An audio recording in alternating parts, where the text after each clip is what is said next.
17세기의 명나라 시대에 그 문학 평론가였자 작가였던 김성탄이라는 이 선생님이 계시더라고요. 설교를 준비하면서 참 재밌었어요.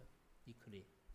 그러니까 어느 날 친구와 함께 길을 가는데 갑자기 내리는 그 소낙비를 맞이하게 됩니다.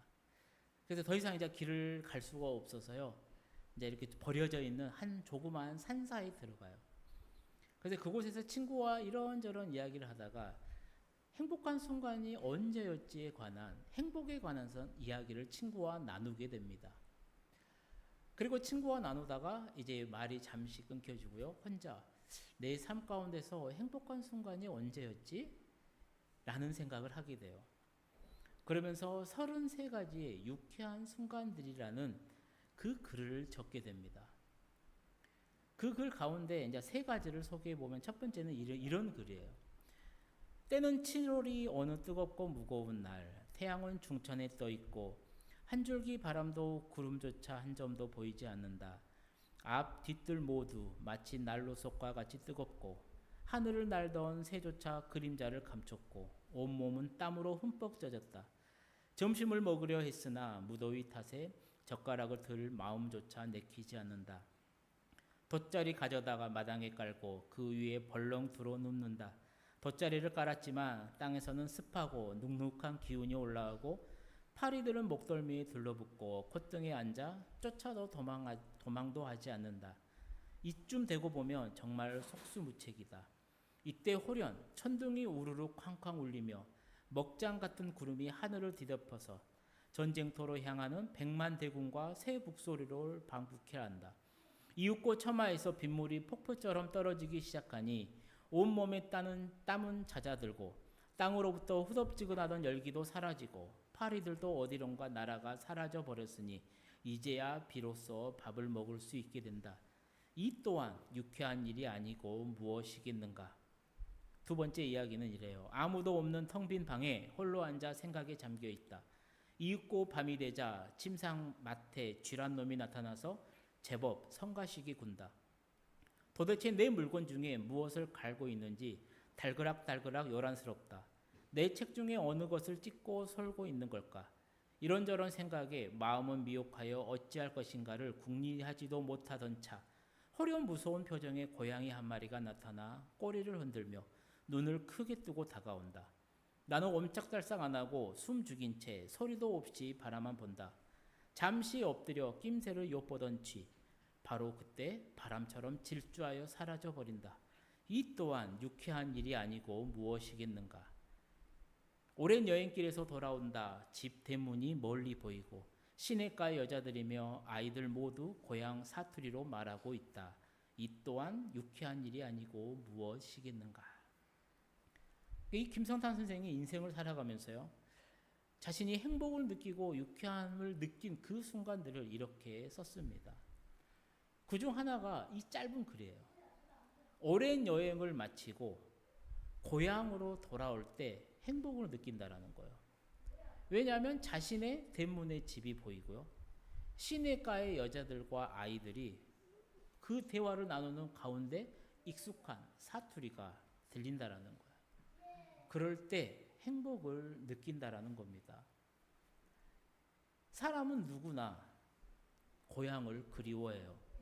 왜냐하면 거기에 자신의 근본이 있기 때문이라는 겁니다. 부모나 형제나 친구들이 거기에 있어요.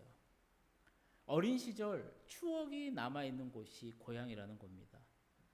익숙했던 사투리를 들을 수 있고요. 사투리로 말할 수 있는 곳이 고향이라는 거예요. 그러니 명절이 되면요. 힘들고 고달파도 고향으로 우리가 발걸음을 옮긴다라는 겁니다. 그런데 오늘의 본문에서 보면 히브리서 저자는요. 믿음의 사람들은 이 육신의 고향을 넘어서 미래의 고향인 하나님을 향해 나아가는 존재라고 밝히고 있다는 거예요. 우리가 잘 알고 있는 것처럼 오늘 본문의 말씀 히브리서 11장은 믿음장입니다. 즉 믿음의 전당에 오른 사람들을 소개하고 있다는 거예요. 아벨에서부터 아브라함의 아내 사레까지 그들의 탁월했던 그 믿음의 행동들을 이렇게 묘사한 저자는요. 이미 앞에서 열거했었던 이 사람들의 특징을 오늘 본문에서 다시 한번 정리하고 있다라는 거예요. 우리 오늘 본문 말씀을 다시 한번 읽어보도록 하겠습니다. 이 사람들은 다 믿음을 따라 죽었으며 약속을 받지 못하였으되 그것들을 멀리서 보고 환영하며 또 땅에서는 외국인과 나그네임을 증언하였으니 그들이 이같이 말하는 것은 자기들이 본향 찾는 자임을 나타냄이라. 그들이 나온 바 본향을 생각하였더라면 돌아갈 기회가 있었으려니와 그들이 이제는 더 나은 본향을 사모하니 곧 하늘에 있는 것이라. 이러므로 하나님이 그들의 하나님이라 일컬음을 받으심을 부끄러워하지 아니하시고 그들을 위하여 한 성을 예비하셨느니라. 아멘. 이렇게 정리한 후에 히브리서 11장을 보게 되면요, 다시 아브라함의 믿음부터 사사시대의 믿음의 사람, 그리고 히브리서를 기록하기 얼마 전까지 믿음의 사람들의 그 정말로 위대한 행동을 소개하고 있습니다. 그리고 이 믿음의 장을 같은 말씀으로 마무리를 지어요. 우리 39절에서 40절 말씀을 함께 읽어보도록 하겠습니다. 이 사람들은 다 믿음으로 말미암아 증거를 받았으나 약속된 것을 받지 못하였으니 이는 하나님이 우리를 위하여 더 좋은 것을 예비하셨은즉 우리가 아니면 그들로 온전함을 이루지 못하게 하려 하심이라. 이렇게 히브리서 기자는요, 13절에서 16절 말씀과 또 마지막에 39절에서 40절 이 마지막 내용의 말씀을 중복하며 기록을 합니다. 그래서 뭐를 하냐면 위대한 믿음을 보여준 이 믿음의 신앙의 선배들 모두 다 이런 공통적인 특징을 가지고 있었다라는 것을 우리에게 알려줘요. 그래서 히브리서를 읽는 독자들과 또 오늘 우리에게 너희들도 이 믿음의 선배들과 똑같은 신앙을 본받으며 살아가라라고 권면하고 있다라는 겁니다. 오늘 본문의 말씀 가운데 우리 13절 말씀을 다시 한번 읽어보도록 하겠습니다. 이 사람들은 다 믿음을 따라 죽었으며 약속을 받지 못하였으되 그것들을 멀리서 보고 환영하며 또 땅에서는 외국인과 나그네임을 증언하였으니. 여기서 이 사람들은 다 믿음을 따라 죽었으며 라고 말을 해요.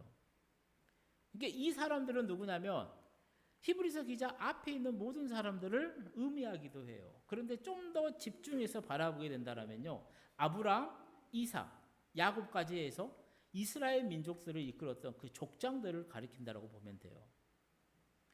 그들은 하나님께 부름을 받은 이유,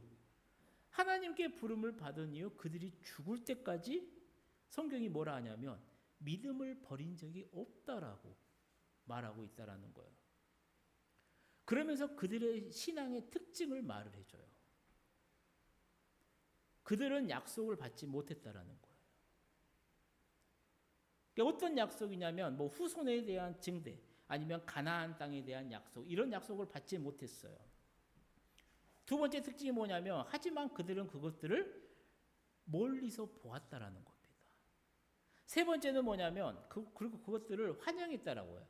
좀 더 쉽게 말하면 기뻐했다라는 겁니다. 네 번째는 뭐냐면 그러한 믿음 때문에 그들은 이 땅에서 외국인과 나그네라는 것을 증거하며 살았다라는 겁니다. 그게 무슨 말이냐면 아브라함, 이삭, 야곱은요 하나님을 믿었어요.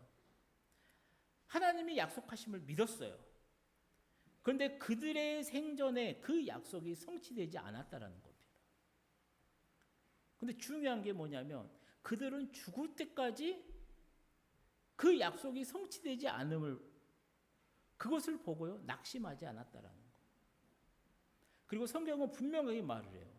그들이 낙심하지 않았었던 이유가 무엇이냐면 하나님의 약속은 반드시 이루어질 것임을 그들이 믿었고요.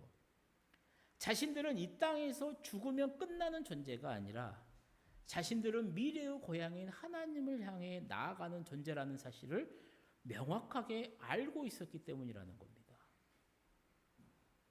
그리고 오늘 이 땅에서 신앙생활을 하고 있는 우리들 또한 마찬가지라. 오늘 본문 히브리서 11장에 이 정말로 탁월한 믿음의 선배들이 보여줬던 그 믿음의 행동을 바라보면서요, 우리도 이 땅을 어떻게 살아가야 하는가를 잘 깨달아야 된다는 거예요. 믿음의 선배들은 이 땅을 어떻게 살아갔다라고 해요? 외국인과 나그네로 생각했다라는 거예요.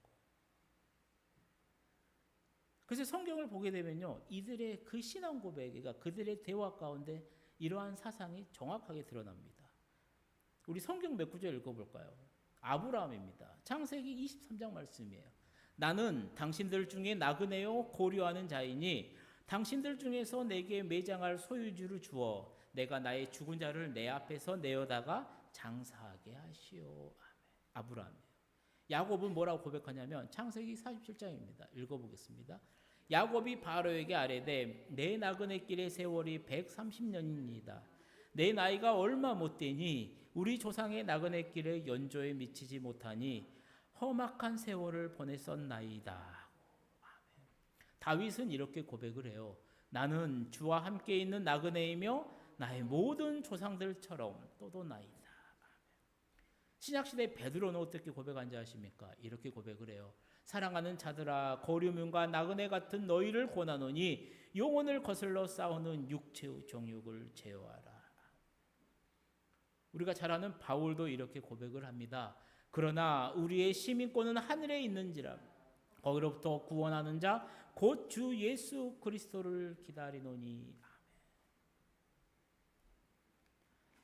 정말로 믿음의 그 탁월했었던 그 믿음의 선조들, 그 위대한 믿음을 가진 선조들은요, 그들이 어느 시대를 살았느냐와 상관없이요 모두 다 똑같은 생각을 가졌다라는 거예요.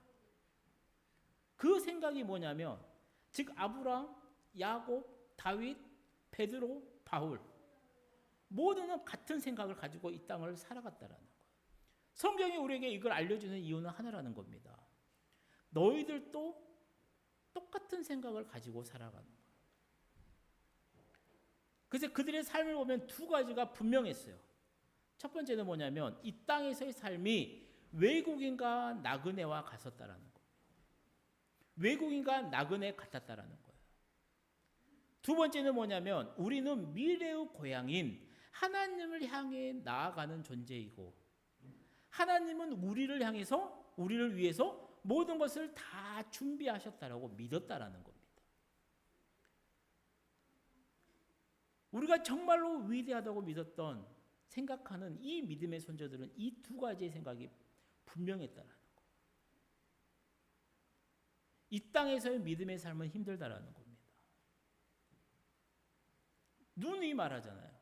믿음의 환경이 좋았던 적은 한 번도 없습니다. 오늘 내 신앙의 환경이 너무 좋잖아요. 기도하십시오. 신앙의 환경은요 어느 시대 어느 순간 쉬웠던 적이 없어요. 믿음의 삶은 언제나 힘듭니다. 하지만 하나님이 준비하신 천국에 가면요 그 모든 힘들었던 삶을 보상받는다라는 겁니다. 이 사실이 명확하게 알고 있었어요. 이 사실을. 그러니까 그들은요 살아갔다. 오늘 우리도 마찬가지예요. 우리도 믿음의 선배들이 말했고 오늘 히브리서 저자가 말했던 외국인과 나그네의 이 삶 그냥 들어도요 참 힘들겠구나라는 생각을 해요. 하지만 구약시대나 또는 핍박이 심했었던 이 히브리서 저자가 있었던 그 당시의 기록들 그 시기의 신앙인의 삶은요 지금보다 훨씬 어려웠습니다. 우리는 그래도 자유롭게 예배합니다. 우리는 자유롭게 그래도 나가서 예수를 전해요. 그들과 모임도 할 수 있고요. 어느 곳에서든 그냥 감동받으면 은혜가 있으면 찬양하기도 합니다. 하지만 이때는 그러지가 않았어요. 예수라고 하는 이름을 내 입에서 나오는 순간 나는 죽어요. 그냥 한 번에 죽으면 상관이 없잖아요. 고통이 없으니까. 그런데요 죽을 때까지 고통을 당하는 끔찍한 그 고난을 겪게 됩니다. 고문을 당하게 돼요. 그럼에도 그들은 믿음을 저버리지 않았어요. 그리고 성경은 말을 해요. 그들이 이 땅에서 이 외국인이었던 것은 그들의 본향이 하늘에 있음을 알았기 때문이라는 겁니다. 그 힘든 삶 가운데서도 그들이 나그네로 살아갈 수 있었던 것은 이 이 믿음 때문에 여기저기 떠돌아다니고 있었더라는 거예요. 그래서 족장들은요, 그 당시에 정말로 중요하다고 생각하는 그 육신의 고향에 집착하며 살아가지 않았어요. 아브라함이 하나님께 순종해서 가나안 땅으로 오게 됩니다. 흉년이 들어서 흉년이 들었을 때요, 자신이 떠나왔었던 그 고향 갈대아 우르로 가지 않아요. 아브라함이 이삭의 아내를 찾을 때도 자신은 가나안 땅을 벗어나지 않아요. 대신에 자신의 종을 보내서 자신의 며느리 이삭의 그 아내를 데리고 오게 합니다. 그리고 육신의 고향으로 가지 않은 이유는 하나라는 겁니다. 내가 지금 어디로 가야 되는지를, 그 목적지를 분명히 알고 있었다라는 거. 그들은 나를 얽매이는 과거의 그 육신의 그 땅이 아니라 미래의 고향의 하나님을 향해 나아가는 존재고, 하나님이 나를 위해 준비해 예배해 두신 그 성이 있었다는 것을 분명히 알고 있었다라는 거. 그 믿음을 가지고요, 그들은 한평생을 살아갔어요. 그리고 성경은 뭐라 하냐면, 이런 놀라운 믿음을 가진 족장들에게 하나님은 선물을 준비해 주셨다라는 거예요. 그 선물이 무엇이냐? 오늘 본문 16절에서 밝히고 있죠. 우리 함께 읽어보도록 하겠습니다. 이러므로 하나님이 그들의 하나님이라 일컬음 받으심을 부끄러워하지 아니하시고 그들을 위하여 한 성을 예비하셨느니라. 아멘. 하나님이 모세에게 뭐라 그래요? 나는 내 조상의 하나님이라고. 아브라함의 하나님이고 이삭의 하나님이고 야곱의 하나님이라 그래요. 당신이 누구십니까? 알아 있을 때요, 하나님이 밝힌 사람들이 족장들이에요. 나는 네의 조상의 하나님이라는 거예요. 아브라함의 하나님이고 나는 야곱의 하나님이고 이삭의 하나님이라는 거예요. 이게 무슨 말이야? 하나님이 이 사람들을 자랑스럽게 여겼다라는 거예요. 내가 얘 하나님이야. 야, 내가 얘 하나님이야. 하나님이 이 사람, 야곱, 아브라함의 이삭의 하나님임을 전혀 부끄러워하지 않았다라는 거. 무슨 말이냐면요, 하나님은 아브라함의 하나님인 것을 자랑스럽게 여겼다. 내가 이 사람 알아요. 얘가 내 딸이에요. 얘가 내 아들이에요. 그 부모가 얼마나 자랑스럽겠어요. 하나님이 그랬다라는 거예요. 그리고 그들이 머물 성을 준비했다라고 합니다. 어떤 성일까? 요한계시록 21장에 보면요, 잘 나와요. 새 하늘과 새 땅, 새 예루살렘이에요. 우리가 가게 될 본향, 천국은 어떤 곳일까? 사도 요한이 요한계시록 21장을 보면 잘 해놓습니다. 우리 21장의 말씀을 세번역 성경으로 함께 읽어보도록 하겠습니다. 먼저 3절에서 4절 말씀이에요. 그때 나는 보좌에서 큰 음성이 울려나는 것을 들었습니다. 보아라, 하나님의 집이 사람들 가운데 있다. 하나님이 그들과 함께 계실 것이요, 그들은 하나님의 백성이 될 것이다. 하나님이 친히 그들과 함께 계시고 그들의 눈에서 모든 눈물을 닦아주실 것이니 다시는 죽음이 없고 슬픔도 울부짖음도 고통도 없을 것이다. 이전 것들이 다 사라져 버렸기 때문이다. 10절에서 11절 말씀이에요. 나를 성령으로 휩싸서 크고 높은 산 위로 데리고 가서 하나님께로부터 하늘에서 내려오는 거룩한 도성 예루살렘을 보여주었습니다. 그 도성은 하나님의 영광에 쌓였고 그 빛은 지극히 귀한 보석과 같고 수정처럼 맑은 벽옥과 같았습니다. 22절에서 23절 말씀이에요. 나는 그 안에서 성전을 볼 수 없었습니다. 그것은 전능하신 주 하나님과 어린 양이 그 도성의 성전이시기 때문입니다. 그 도성에는 해나 달이 빛을 비출 필요가 없습니다. 그것은 하나님의 영광이 그 도성을 밝혀주며 어린 양이 그 도성의 등불이시기 때문입니다. 사도 요한이 봤었던 새 하늘과 새 땅과 새 예루살렘, 그 황홀함과 그 멋짐은요, 우리의 언어로는 다 표현할 수 못해요. 하지만 성경은 분명하게 말을 해요. 하나님은 그 탁월한 믿음의 행동을 보였었던 그 모든 믿음의 선배들을 위해 이 성을 예비해 두셨다라는 겁니다. 그리고 이 땅을 살아왔었던, 성경에 기록되어 있었던 그 위대한 믿음의 족장들, 믿음의 선조들은요, 그 사실을 명확하게 알고 있었어요. 나의 고향은 미래의 고향 하나님이 예비해 두신 그 성인 것을 믿었고요. 그곳으로 나아가기 위해 그들은 이 땅에 집착하지 않았다라는 겁니다. 이제 말씀을 마치려고 해요. 사랑하는 성도님들, 내일은 추석입니다. 이 추석과 고향은 떼려야 뗄 수가 없어요. 하지만 육신의 고향을 찾는 지금 우리가 분명히 알고 있고 깨달아야 할 사실이 있다라는 겁니다. 그것은 무엇이냐면 육신의 고향은요, 때로는 가거나 안 가거나 못 갈 수가 있어요. 하지만 하나님이 준비해 두신 이 미래의 고향은 우리 모두가 반드시 가야만 한다라는 사실인 겁니다. 하지만 문제가 뭐예요? 미래의 고향인 하나님을 향해 가는 길이 외국인과 나그네의 삶처럼 정말로 힘들고 어렵다라는 데 있다라는 거예요. 그래서 하나님이 성경을 통해서 우리에게 알려주는 거예요. 믿음의 환경은 어렵다라는 거예요. 하지만 천국에 가면 모든 것을 다 보상받는다. 성경이 바라는 게 뭐예요? 어떤 어려움이 와도 믿음을 버리지 말라라는 거예요. 그 길을 걸어가라는 겁니다. 사랑하는 우리 모든 심을 얻는 교회 성도님 또한 마찬가지입니다. 내 삶이 어렵더라도, 내 삶이 힘들더라도, 내 삶이 나그네와 외국인 같은 삶일지라도 믿음 저버리지 마시고요. 그 길을 걸어가시기를 축복합니다. 그래서 사랑하는 우리 모든 성도님들이 믿음 생활 잘해서요. 먼 훗날 하나님이 준비해 놓으신 그 본향에 다 들어가실 수 있기를 주님의 이름으로 간절히 축원드립니다. 기도하시겠습니다. 사랑의 하나님 아버지, 우리 고유의 명절인 추석 연휴가 시작되었습니다.